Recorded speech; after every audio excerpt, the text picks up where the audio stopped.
선무회자 스님과 마음으로 찾아가는 108산사 영상순례. 오늘은 충남 논산시 은진면 반야산에 있는 관촉사 순례입니다. 은진미록으로 너무나 잘 알려진 절입니다. 반야산 기슭에 평풍을 두른 듯 감싸인 관촉사는 대한불교 조계종 제6교구 본사 마곡사의 말사입니다. 고려광종 19년인 서긴 968년에 해명스님이 창건하였고, 또 창건 당시 조성한 석조 미륵보살 입상에 관한 설화가 전해 내려옵니다. 그러니까 은진미록에 대한 설화입니다. 고려 때 절 아래 살던 한 노파가 반야산에서 나무를 캐는 중에 아이 우는 소리를 듣고 가보니 아이는 없고 큰 바위가 땅속에서 솟아나고 있었던 것입니다. 이 소식을 들은 그 노파의 사이가 관에 고하였고, 관에서는 조정이 알렸으며 당시 임금인 고려 광종 임금이 대신들과 상의하여 그 바위로 불상을 조성하라는 명령을 해명스님에게 내렸다고 합니다. 해명스님은 인부 100여 명을 데리고 무려 38년간에 걸친 대공사를 하여 완공하였답니다. 당시 미륵불은 머리와 신체, 상하부를 따로따로 조각하였으며, 조각을 마치고 이들을 하나로 세워야 하는데 각 부위가 너무 크고 무거워 세워 올릴 수가 없었답니다. 어떻게 하면 세울 수 있을까 하고 해명스님이 고민을 하면서 마을 앞 강가를 걷고 있는데 두 아이가 탑쌓기 놀이를 하고 있는데, 가만히 보니 그 두 아이는 하나의 돌을 놓고 그 주변에 흙과 모래를 채운 뒤 또 다른 돌을 굴러 기존의 돌 위에 올리는 것이었습니다. 이것을 본 해명스님은 번쩍하고 바로 저거다 하면서 손뼉을 쳤습니다. 그러자 탑을 쌓던 아이들은 일순간에 사라져버렸고, 해명스님은 절로 돌아와 그 방법대로 미륵불을 세웠다고 합니다. 높이가 18.2m 이르고 둘레가 9m가 넘는 거대한 석불이고, 이 불상은 반야산의 서북 쪽에서 제작되어 동쪽의 지금 자리로 이동하였다는 기록이 있습니다. 은진미륵불은 보물이었다가 2018년 4월에 우리나라 불교신앙과 조각사에서 위상을 인정하여 국보 323호로 승격되었습니다. 장방형의 보관을 쓰고 있으며 양쪽 귀를 살짝 덮고 흘러내린 세 가닥의 머리카락하고 꽃을 들고 있는 수인, 오른 손목에 보이는 팔찌 등을 보면 보살상임을 알 수 있습니다. 은진미륵은 몸에 비해 머리와 손발이 아주 큰 편입니다. 이런 점은 고려시대에 조성된 인근에 부여에 있는 대조사 미륵불상에서도 보이는 점이라고 합니다.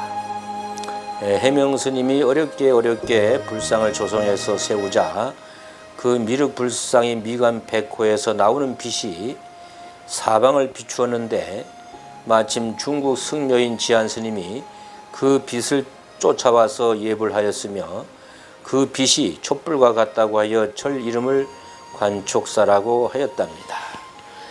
그 후에 고려 우왕 때인 1386년에 법당을 건립하고 조선시대 때 많은 중상불사가 있었습니다. 경내에는 국보인 거대한 석조미륵 보살상을 비롯해 보물 232호인 석등을 비롯해 사리탑, 연화, 배례서, 사적비, 간음전, 삼성가, 현충문 등이 있습니다.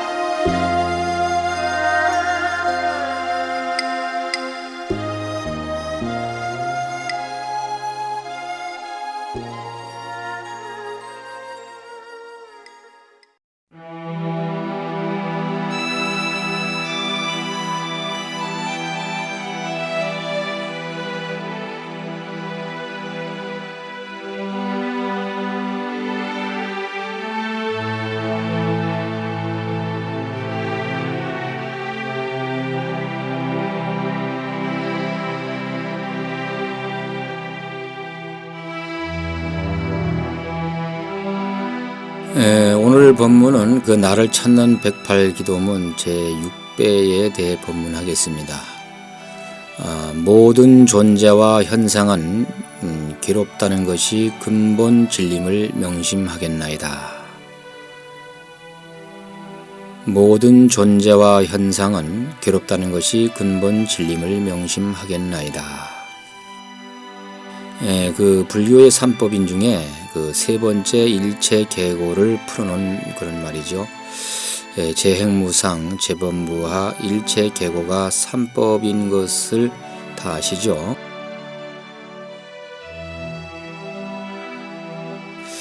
그래서 이제 우리 불교에서 말하는 고는 그 정신적 또 육체적으로 느끼는 고통만이 아니라 존재하는 그 모든 것, 쉽게 말하면 즉 그 일체가 모두 고, 괴로움이라고 이렇게 말하는 것이죠. 존재하는 모든 것들이 불완전하고 불편한 상태이며 또 이러한 상태를 일정하게 유지하기 위해서는 힘든 노력을 다하고 있다는 것을 의미합니다. 그래서 우리 인간만이 아니라 존재하는 모든 사물, 즉 그 일체가 이와 같은 상태에 있다고 말하는 것이죠. 그래서 이제 그 재행무상이라는 진리 속에 있는 그 모든 존재가 가진 그 불완전성과 또 그 불완전한 개체를 지속시키기 위해 힘을 들이는 그 모든 작용까지도 함축하는 것이 바로 괴로움인 것입니다.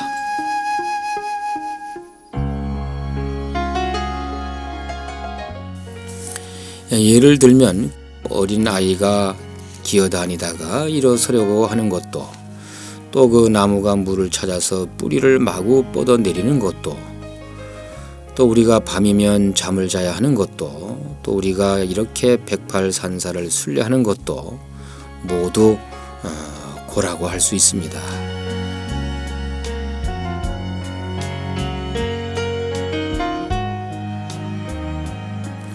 세상살이 자체가 괴로움덩이라는 것이죠. 생로병사, 태어나고 또 늙고 병들고 죽는 것이 바로 괴로움이 아니겠습니까? 또 사랑하는 사람과 헤어져야 하는 그 애별이고도 괴로움이요. 또 그 미워하는 사람과 만나게 되는 그 원중해고도 또 괴로움이요. 또 내가 가지고 싶은 것은 많은데 또 가지지 못하는 그 구부득고도 또 괴로움이요. 또 아니 비설신 오온에서 오는 모든 것도 괴로움이 아닐 수 없습니다. 이것을 합해서 팔고라고도 하지요. 이런 괴로움은 어디서 생기는가? 부처님께서는 그 가래, 즉 욕망, 집착, 애착에서 생기고, 또 집착과 애착, 욕망은 12연기서를 보면 진리에 대한 무지, 즉 박지 못한 그 멍청한 상태 때문에 생긴다고 하셨습니다. 결국 진리를 보면 존재의 실상을 본다면 그야말로 괴로움은 없어지겠죠. 고라는 것은 인도말로 그 두흑하라고 합니다. 자기 자신이 하고자 하는 대로 되지 않는 것, 또 뜻대로 되지 않는 것이 바로 그 두흑하 고입니다. 이렇게 보면 우리가 사는 것 자체가 바로 두흑하, 바로 그 괴로움이죠. 인생을 고 없이 사는 사람이 있을까요? 고뇌, 괴로움, 고통 없이 사는 사람이 과연 있을까요? 자기가 하고 싶은 대로 다 되고 다 하는 사람이란 이 세상에 없습니다. 아무리 권력을 가졌어도 또 아무리 돈이 많아도 번뇌나 괴로움이 없는 사람은 없습니다. 오히려 많이 가지면 가질수록 고가 그 괴로움이 많아지는 거죠. 부처님께서 전생에 걸쳐서 해결하시고자 하는 것은 인생의 쉽게 말하면 괴로움에 대한 것이었습니다. 부처님의 출가 이후도 그 생로병사에 대한 괴로움이었고, 또 6년에 걸친 힘든 수행을 하신 것도 그 모두 그 괴로움의 문제를 해결하기 위한 것이었고, 또 성도 후 깨달으신 후에 그 45년간 끊임없이 고구정령 모든 노력을 기울여 사람들을 가르친 것도 모두 그 고의 문제를 해결하기 위한 것이었습니다. 부처님의 가르침은 처음과 끝이 모두 고와 고에서의 해탈이었습니다. 인간의 몸을 받으면 반드시 고에서 헤어날 수가 없다고 하셨고, 그 해결책으로는 다시는 태어나지 않는다는 것이었습니다. 그래서 아엄경에는 끊임없이 수행을 완성해서 인간으로 태어나라는 것이 아니라 절대로 다시는 태어나지 않도록 하라는 것입니다. 이것을 제자들에게 계속해서 말씀하시거든요. 그래서 우리 인생은 고의 연속이요 또 고해라고 하여 괴로움의 바다라고 하신 것입니다. 다시 인간의 몸을 받는다는 것은 바로 그 고의 바닷속으로 들어가는 것이 되죠. 그러면 어떻게 하자는 것이냐? 수행하여 참회하고 업을 소멸하여 그 윤회의 사슬에서 벗어나라는 것입니다. 그러면 윤회를 벗어나려면 어떻게 해야 하는가?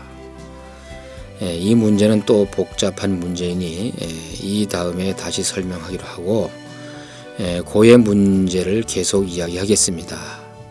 고를 받지 않으려면 다시는 인간으로나 또 짐승으로나 태어나지 않게 그 육도윤회에서 벗어나라는 것을 가르치는 것입니다. 지옥, 악이, 축생, 인간, 천상, 아수라 해서 우리는 육도를 윤회한다고 합니다. 우리가 보면 금슬 좋은 부부나 연인들이 죽어서 다시 태어나기를 소원하는 사람도 있는데, 그것은 사실은 끔찍한 일이죠. 그래서 불교에서는 이생에 태어나라는 것이 아니고 영가는 극락에 태어나라는 것입니다. 그래서 극락 왕생하라는 것이죠. 서방의 깨끗한 땅, 고 괴로움이 없는 땅에 그 아미타 열애가 있는 곳에 태어나라는 것을 기원하기도 합니다. 그러나 부처님께서는 그마저도 태어나지 말라고 가르쳤습니다.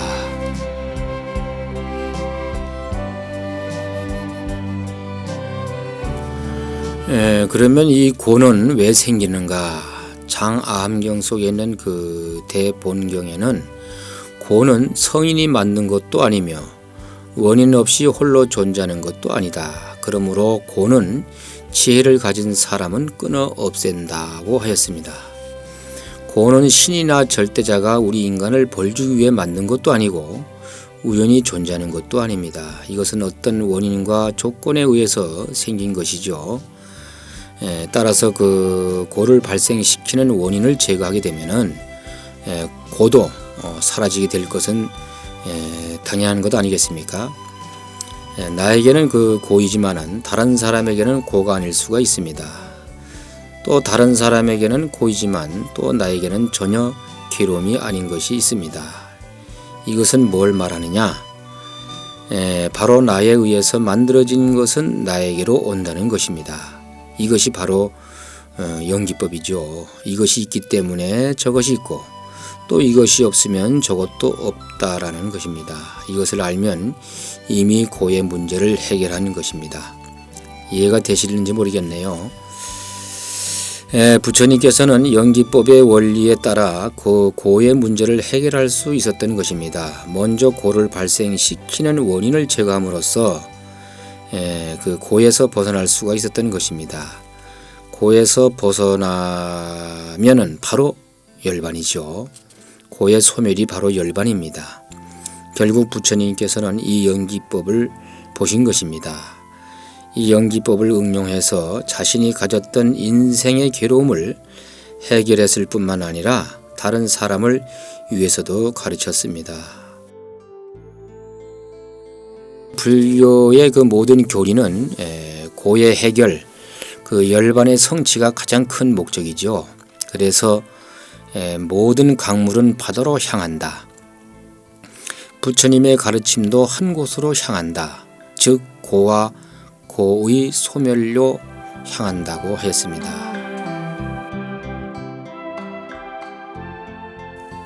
그러니 우리 인생이 늘상 괴로운 일이 다반사라고 생각하면서 살라는 것입니다. 그래, 인생이란 다 그런 것이지. 괴로운 게 인생이려니 하고 오히려 안 괴로운 것이 이상하지 하면서 나에게 오는 온갖 시련과 고난과 역경과 괴로움을 스스로 알고 살아간다면 일체 계고가 괴로움이 되지 않을 것입니다. 부처님께서 바로 이 점을 이야기하신 것이거든요. 여러분, 그 프랑스 나폴레옹을 아시죠? 황제가 된 그 나폴레옹은 내 생애에 행복했던 날은 단 6일 뿐이라고 했답니다. 자기 생애에서 행복했던 날이 단 6일 뿐이라고 하잖아요. 왜 그랬을까요? 그 황제였으면서도 괴로운 인생이었다는 이야기입니다. 그러나 미국 사람 헬렌 켈러는 그 장님에다가 기머거리에다가 벙어리까지 그 삼중고의 불편한 일생을 살았는데 그 사람은 뭐라고 했냐면 내 생애에 행복하지 않은 날은 하루도 없었다고 이렇게 했답니다. 장애인으로 불편 속에서 평생을 보낸 사람이 이렇게 다를 수가 있겠습니까?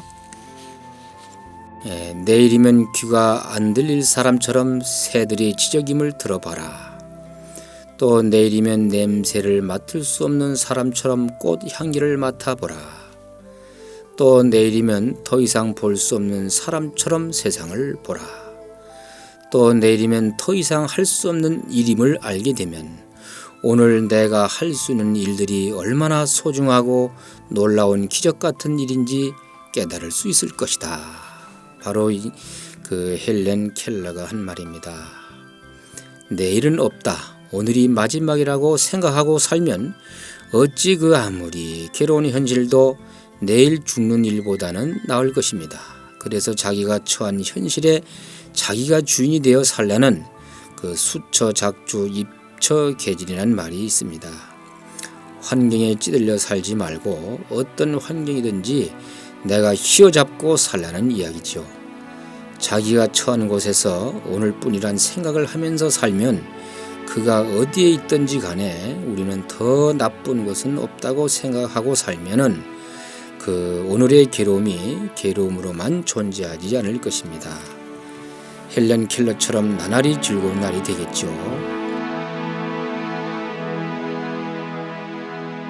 그래서 우리는 현실이 아무리 암울하고 또 자기가 스스로 견디기 어려울 때 절을 찾아서 백팔배하고 스님 법문도 듣고 마음속에 신념을 단단히 해주는 경전의 구절을 외우면서 또 우리 후반들을 만나고 활기차게 생활하는 것이 필요합니다. 그렇게 살 수 있겠죠?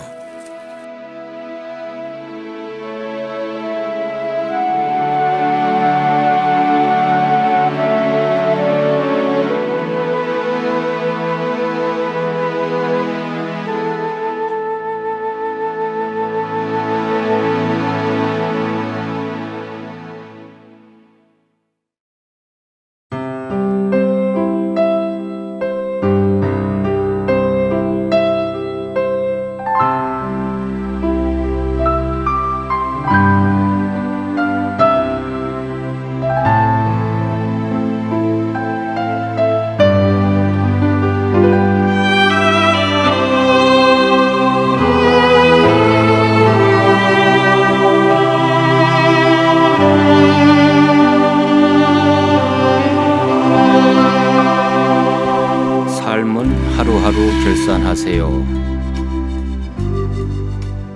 사람들은 먼 훗날 무언가를 이루기 위해 산다고 합니다. 그런데 사람들이 간절히 원하는 돈과 권력과 명예라는 것은 죽을 때까지 이룰 수가 없습니다. 더 많은 돈, 더 큰 권력과 명예를 바라게 되니까요. 중요한 것은 하루하루입니다. 오늘 하루 베푼 만큼 오늘 하루 뿌듯했던 만큼, 오늘 하루 행복했던 만큼 이룬 것입니다. 하루하루 이루면 한 생도 이루는 것입니다. 삶은 하루하루 결산하세요.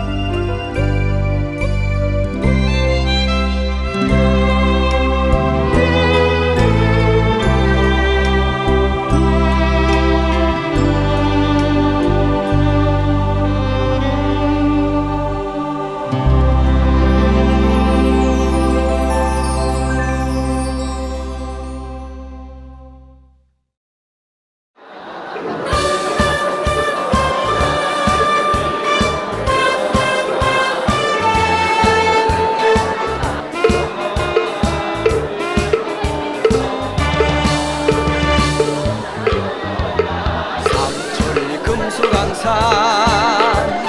곳곳에 중생구제 발원법금 밝히 연불 기도소리 끝없이 장구한 우리 삼천리 금수강산 방방곡곡에 있는 108산사 성지를 찾아서 108배하고 108번뇌를 소멸하고 108연주를 만들어가는 인연공덕을 쌓아가면서 또 우리들 마음의 고향 농촌과 함께 하는 것도 대단한 획기적인 일인데, 또 우리 역시 이 나라를 국토를 방해하고 이 나라에 살아있는 심정인들에게 여러분들이 오늘 이렇게 초코파이 폭탄을 터뜨리고 오늘 여기까지 왔습니다.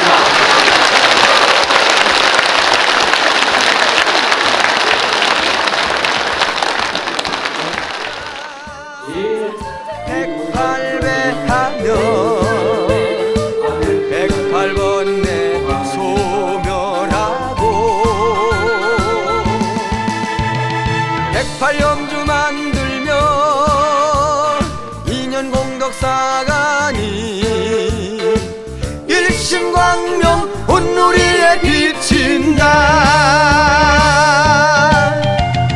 일심 기도로 심신다지니 광명의 빛으로